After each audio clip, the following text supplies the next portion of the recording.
So, I went to see a urologist who recommended I have a biopsy.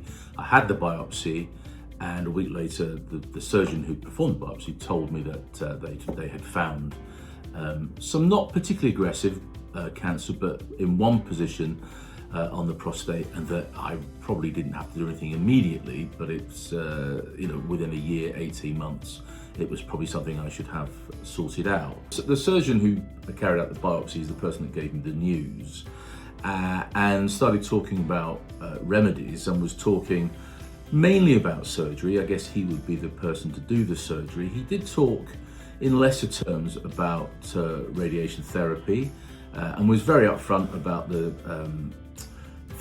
percentage chances of this side effect and that side effect, and they're kind of catastrophic side effects in that they're impotence or they're incontinence, things like that. And they were saying, well, there's 40% chance of this or 60% chance of that, and you think, well, they aren't very good numbers.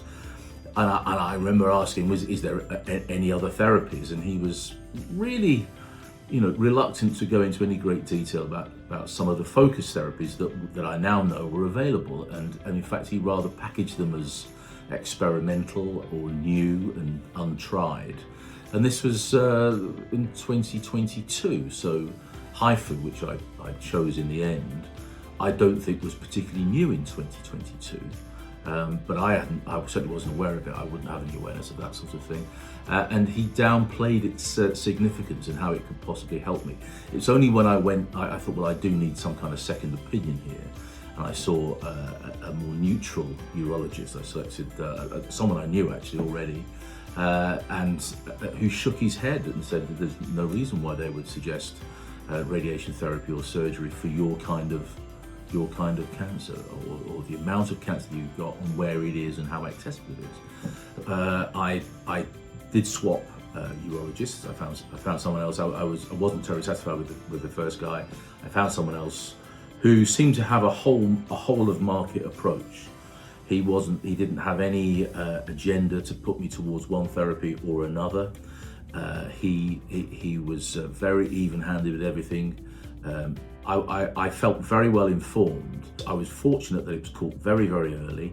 It was in one position on my prostate, and that all options were open to me, and 2 or 3 of them, which I had previously not been aware of, were actually the best for me, and HIFU just ticked slightly more boxes than the others. There seemed to be mainly upside and a smaller chance of downside, and in the end, in practice, I haven't really had the downside.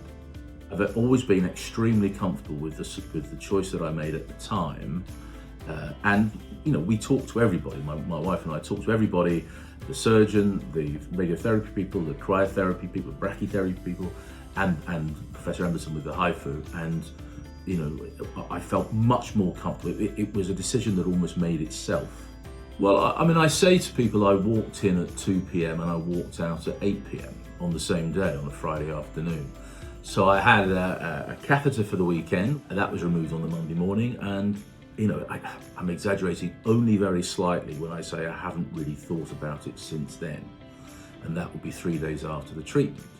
And we had to drink water and make sure that we could pass water before we left on the Monday. But I managed to do that quite easily, and I started a new job.